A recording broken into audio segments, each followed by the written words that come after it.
Panik dikejar warga, terduga pencuri ponsel nekat mencoba lompat dari JPO di Kebayoran Baru. Seorang pria yang diduga pencuri ponsel mencoba melompat dari jembatan penyeberangan orang atau JPO di Pasar Majestic Jalan Kiai Maja, Kebayoran Baru, Jakarta Selatan.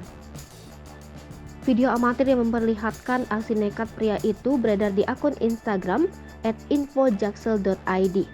Dalam video itu tampak seorang pria yang tak mengenakan baju bergelantungan di JPO. Sedangkan di bawah JPO tersebut telah berkumpul sejumlah orang. Salah seorang saksi mata, Tarsidi 33 tahun, mengatakan bahwa aksi pria yang ingin melompat dari JPO tersebut terjadi pada Selasa 24 Mei 2022 sekitar pukul 2 waktu Indonesia Barat. Pria tersebut diduga merupakan pencuri ponsel yang panik saat aksinya diketahui dan kemudian dikejar warga. Tarsidi menjelaskan orang tersebut berniat melompat dari JPO saat polisi datang setelah mengetahui adanya keramaian. Ketika sang polisi mendekat, pelaku mengancam akan melompat dari atas JPO tersebut.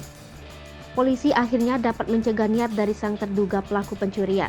Ia kemudian dibawa ke Polsek Kebayoran Baru. Kapolsek Kebayoran Baru Kompol Doni membenarkan bahwa jajarannya telah menangkap pelaku terduga pencurian yang ingin melompat dari JPO itu.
Hai pemirsa Sri Popo TV, jangan lupa komen, like, dan subscribe, serta tonton terus berita-berita terupdate lainnya ya.